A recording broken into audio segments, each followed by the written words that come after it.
This film is funded by the Somali community in Kenya and Finland.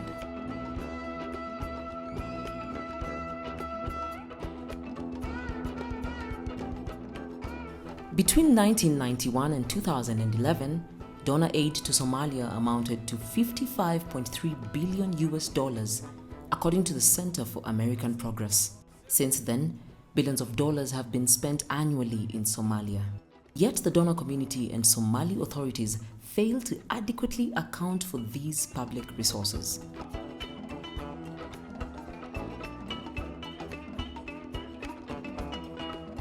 Each year, Somalia is reported to be the most corrupt country in the world by Transparency International. In 2017, Somalia became even more corrupt than before. Is the level of corruption in Somalia quantifiable? Where and how were these huge amounts of Western taxpayer funds disbursed or utilized? After the collapse of the central government in 1991, corruption became a system of governance in Somalia. For nearly 3 decades, the system of corruption has relied on collusion between Western embassies, implementing organizations, and Somali collaborators. Those collaborators are often the leaders of the Somali federal and regional administrations and their associates. Somali collaborators have become pawns in the pursuit of vested Western interests.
The so-called electoral process in 2016-2017 was the most corrupt in the world and in Somali history, according to the New York Times.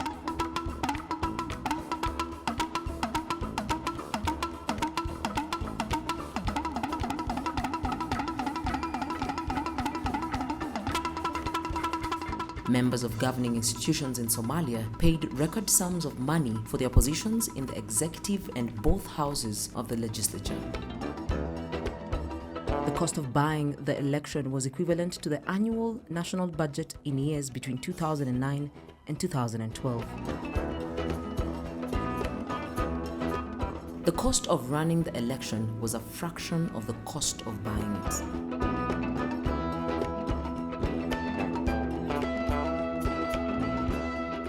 Inflation of campaign financing in this election meant many executive positions and parliamentary seats cost millions of dollars each. According to the official budget, the Somali government contribution to running the election was less than the cost of many of the individual seats in parliament. In fact, the Somali government contributed no funds to the running of the election. Donors, overwhelmed by the scale of electoral corruption, threatened sanctions. The unconvincing bluff led to no concrete action.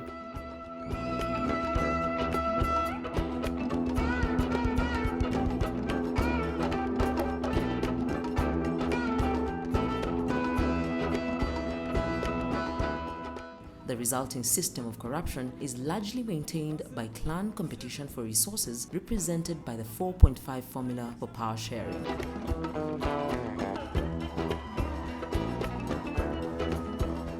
The The system of corruption at the center has been replicated in regional member states as part of balkanization of the country. Each of these regional states has a president, a parliament, and an army.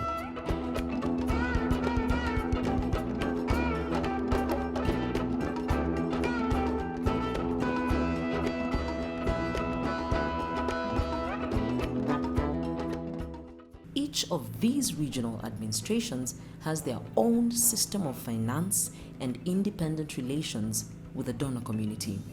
These regional presidents fail to address resource sharing with their constituents. The regional presidents do not share equal responsibilities, values, or goals when it comes to monopolizing the use of force within their clan-based society. Weak and corrupt regional states have become drivers of instability.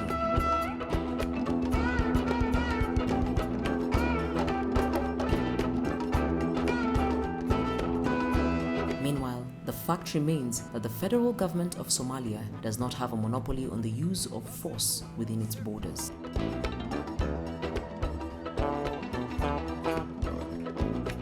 Corruption is how donors and Somali leaders interact to pursue their respective agendas in Somalia. Corruption at the Somali donor interface fuels instability and triggers migration to Western countries. Despite the trappings of formal government, the clan composition of the executive and legislature lends itself to division and exploitation by donor agencies.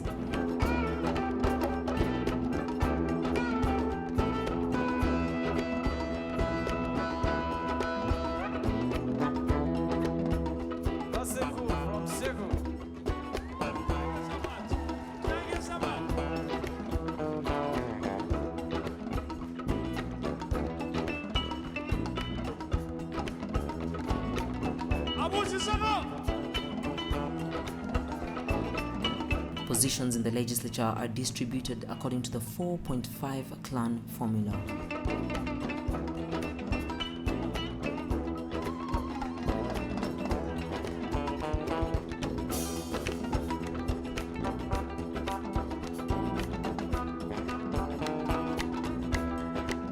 Formal institutions like the legislature are paralyzed by clan power dynamics.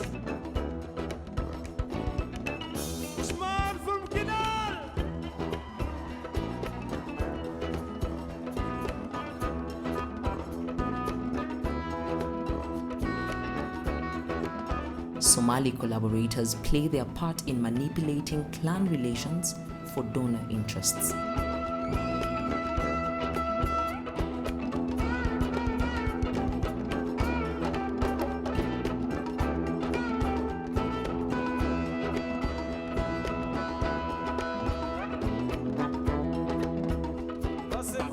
Corruption in Somalia rests on three pillars: Western embassies, implementing organizations, and Somali collaborators. The main diversion of Western taxpayers' funds has gone through the Somali humanitarian and security sectors. Meanwhile, nearly a decade of efforts at public financial management have resulted in higher than ever levels of corruption in Somalia. Despite the Somali financial performance, the IMF and the World Bank push for rapid debt relief for Somali officials to access even larger sums of Western taxpayers' funds.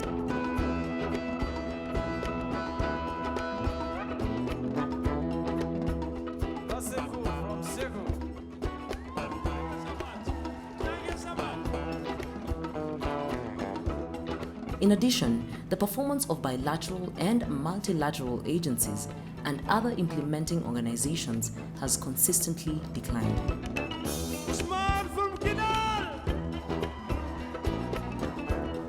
The Al-Qaeda-affiliated Al-Shabaab terrorist organization has been a key beneficiary for more than a decade.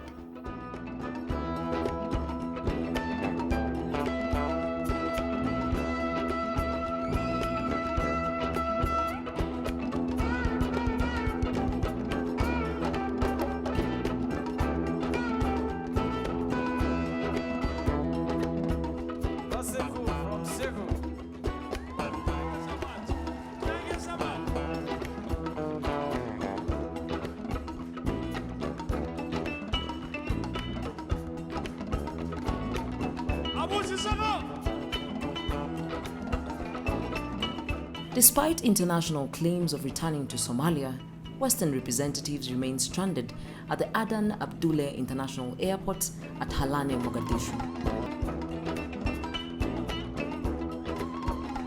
In January 2018, the international community launched its greatest humanitarian appeal ever in Somalia, $1.6 billion for 5.4 million Somalis.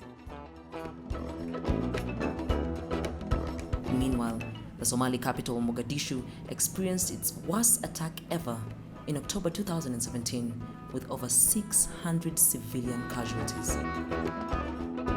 Both Al-Shabaab and now ISIS are on the ascendancy in Somalia.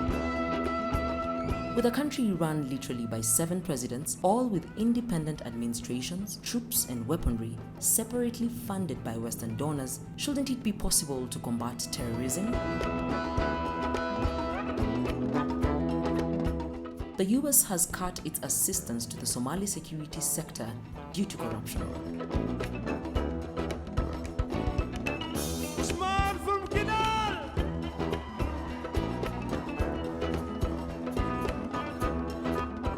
If the US did not know where its taxpayers' money was going in the Somali security sector, how can the EU and UK know where its taxpayers' money is going? This has not stopped the UK or EU outsourcing security sector activities to private entities with no impact.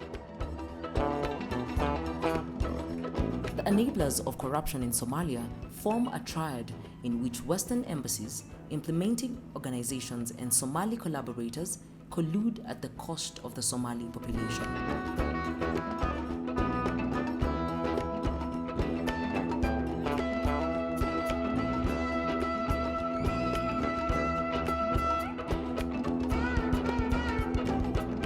Western embassies have no political will to confront corruption in Somalia. Instead, they have become one of the engines of corruption.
Western embassies have increasingly exploited the diversion of resources by implementing organizations to support political agendas. Implementing organizations serve as the vehicle for the diversion of resources to benefit the networks of vested interests.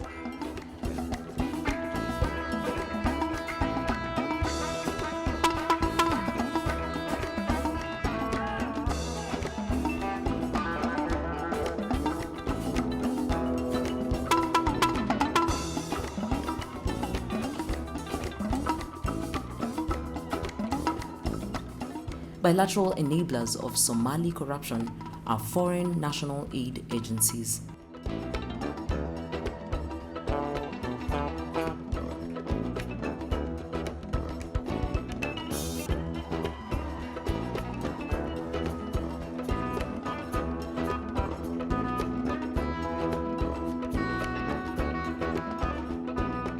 Multilateral enablers of Somali corruption are international officials.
Other implementers are private and non-governmental entities.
One of the practices of Western embassies is to compromise and capture Somali collaborators.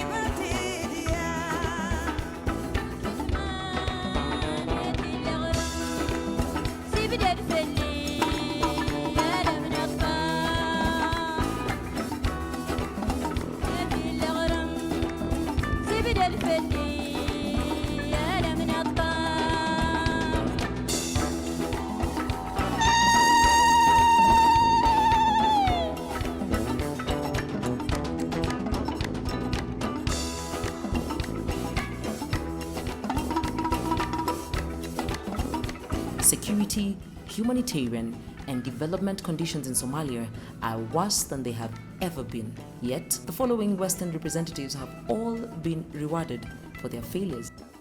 Former EU head of delegation to Somalia, Mikel Sharvone Durso, has been rewarded with the EU ambassadorship to the Kingdom of Saudi Arabia, as well as Kuwait, Oman, Bahrain, and Qatar.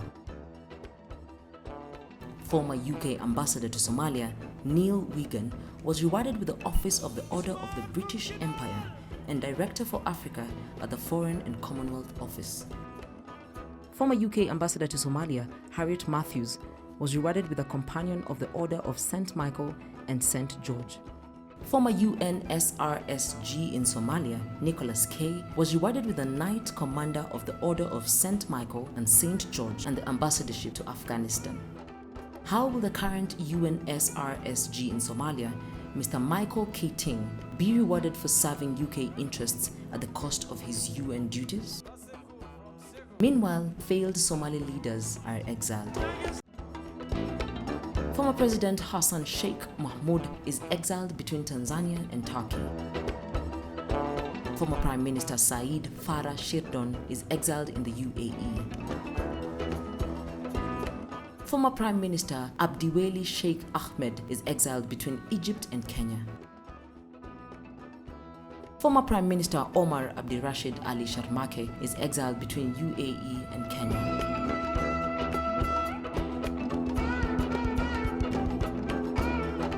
Seeking accountability for Western taxpayers' funds in Somalia is met with extreme hostility from donor representatives and their Somali collaborators.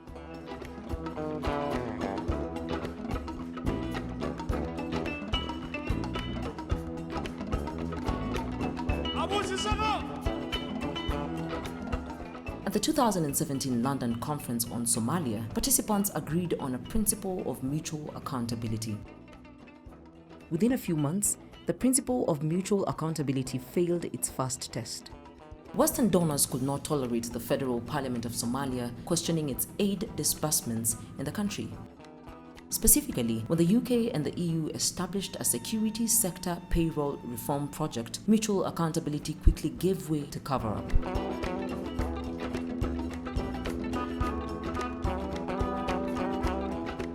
Again, the Triad structure enabled collusion.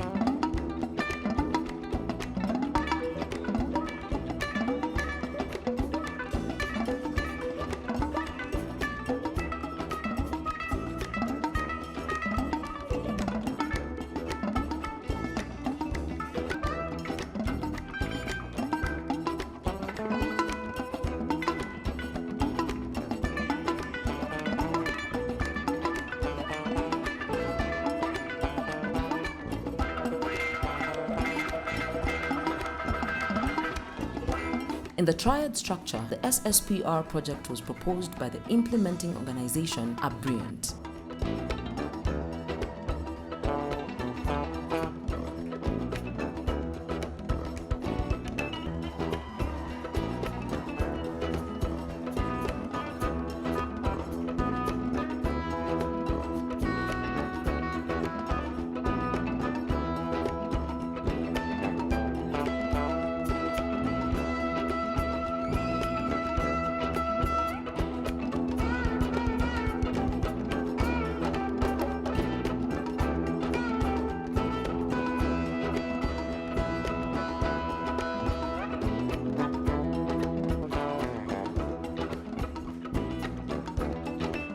Abriant then developed a formal project proposal.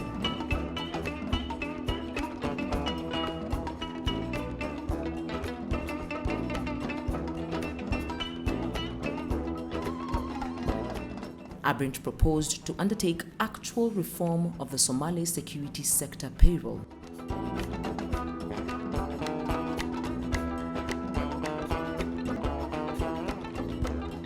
Abrint requested approximately $1 million.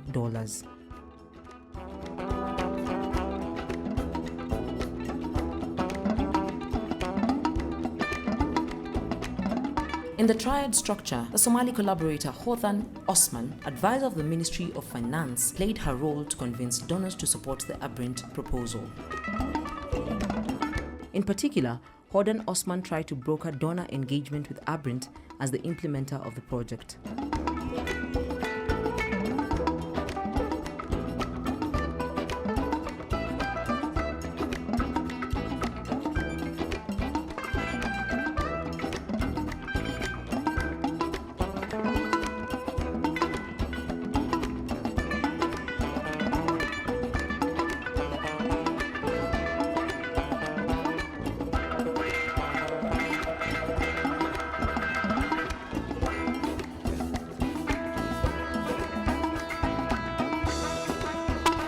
In the Triad structure, Hothan Osman with Abrint submitted terms of reference to UK DFID and the EU.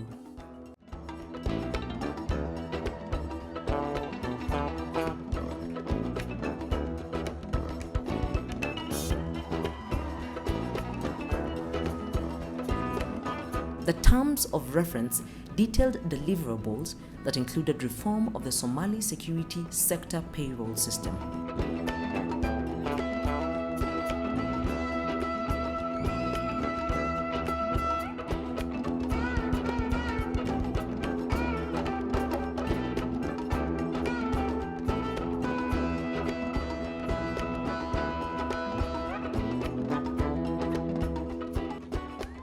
In 2016, both UK DFID and the EU contracted Abrint to implement the SSPR project.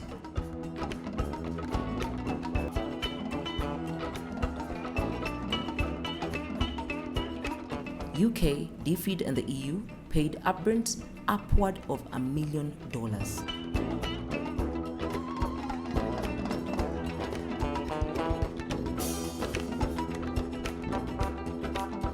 Abrint delivered abstract presentations about reform but did not undertake concrete measures as outlined in the terms of reference. The gap between deliverables and payments raised the question of potential irregularities.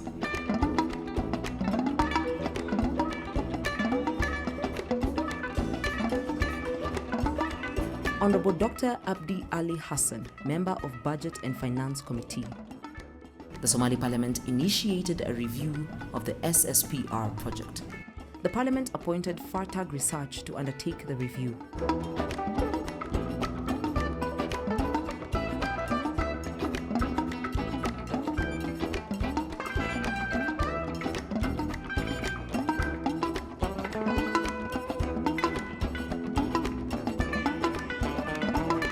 Fartaag Consulting initiated the SSPR review in mid-2017 by addressing relevant individuals. Mr. Richard Nash, Governance Advisor, DFID Somalia.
As the SSPR review proceeded, it continued to receive broad support in the Somali parliament.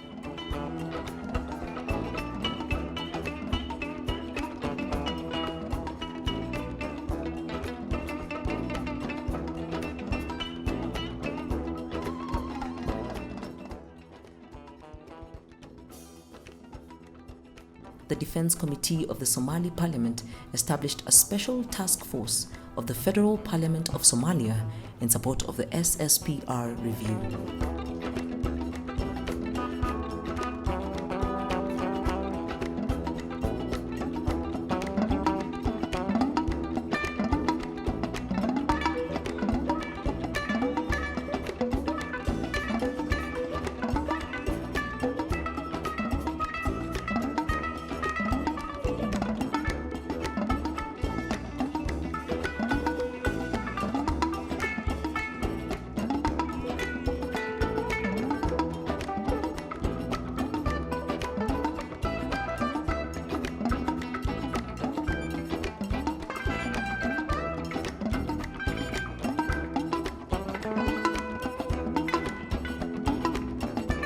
Honorable Abdullahi Mohammed Noor. Those who could be affected by the findings of the SSPR review attempted to obstruct its purpose.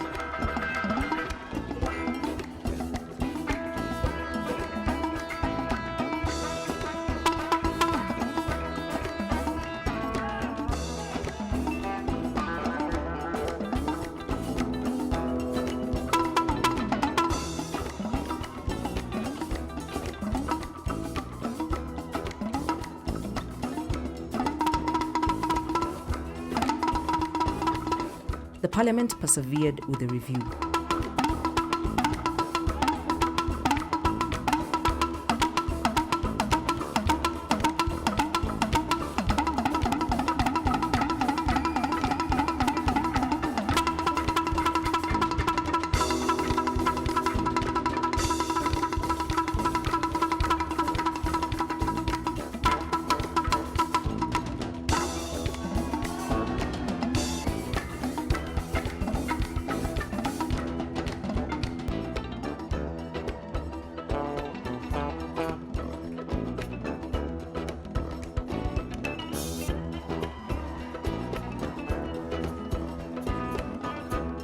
Honorable Abdullahi Mohammed Noor, Member of Parliament, Federal Parliament of Somalia.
Mr. Phil Evans, head of DFID Somalia.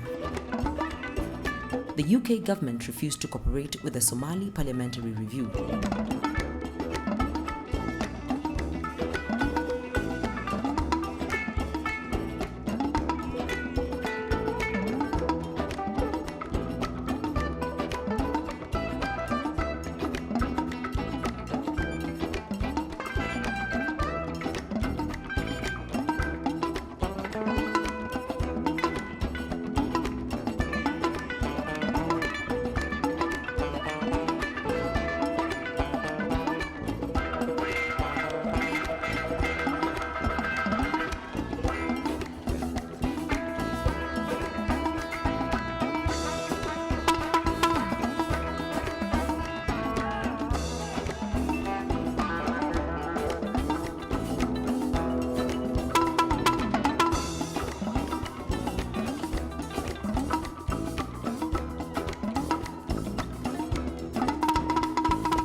Meanwhile, in parallel with the parliamentary review of the SSPR project, the Ministry of Defense began to replace implicated officials. Despite the refusal of the UK government to cooperate, the Parliament continued with the SSPR review. Mr. Abadir Mohammed Ahmed, Ministry of Defense.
Mr. Ivar Strand, Managing Partner, Abrint. Mr. Ian Hawley, Managing Partner, Abrint.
Ms. Hodan Osman, Senior Advisor to the Ministry of Finance.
letters sent during the parliamentary review process received any response.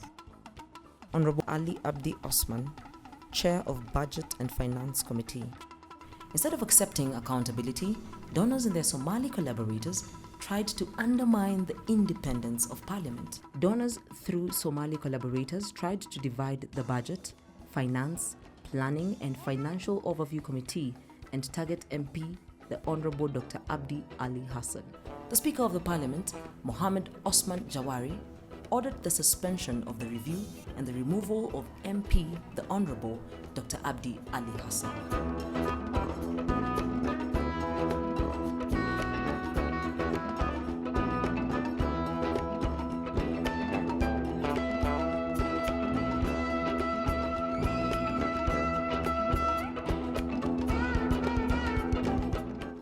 Honorable Mohammed Sheikh Osman Jawari, Speaker of the House of the People of Somalia. In violation of the rules of procedure, the Speaker obstructed the normal activities of a parliamentary committee.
So, how much do we know about Somali parliamentarians whose families live off Western social assistance and are under blackmail? How many decisions made in the parliament are influenced by the West? Nicole Martini, Governance Advisor, DFID Somalia. UK DFID's governance advisor, Nicole Martini, the successor of Richard Nash, continued to advocate for Abrint to conduct a second phase of the SSPR project. The second phase would follow the failure of the first phase.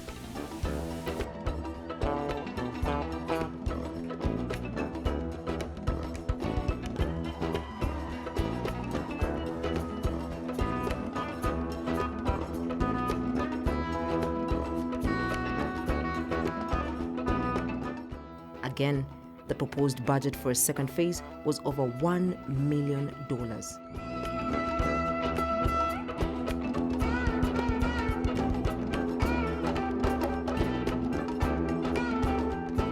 Honorable Abdi Rashid Abdullahi Mohammed, Defense Minister. While the UK and EU attempted to contract Abrint for a second phase of the security sector payroll reform project, the Somali government identified the more urgent priority of verification of individuals in the security sector. Aware of the failure of the security sector payroll reform project, the Somali Minister of Defense, Rashid Abdullahi Mohammed, requested assistance from the UK for verification.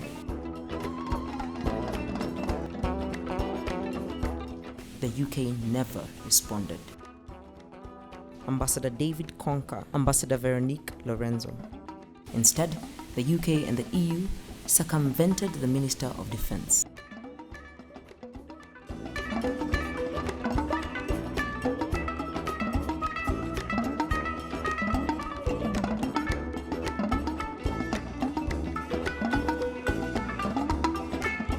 The UK and EU sent a threatening letter to the Somali president to overcome Somali government opposition to the security sector payroll reform project.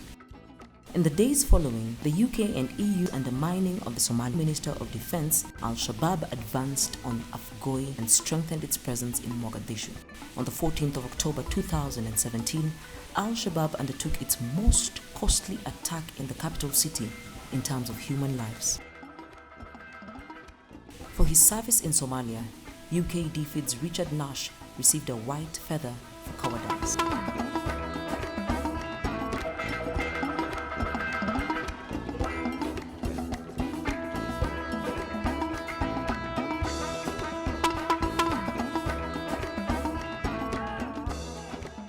With the demise of central government in 1991, the country has been faced up with progressive clan balkanization.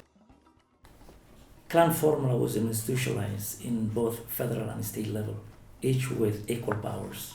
Somali people find themselves immersed in a sea of unintended consequences with particularism and unimaginable corruption. As particularism and corruption emerged, Triad structure was imposed and formed by the Western donors, which eventually opened doors for the diversion of a humanitarian, security, and development aid budget. Throughout the years, Western donors have tried to spend their way out of state failure in Somalia. As of today, corruption is a political instrument of donors, Somali collaborators, and not just a diversion of public resources. Without the political will to tackle the Triad structure that facilitates corruption, any and all Western policy in Somalia will continue to fail.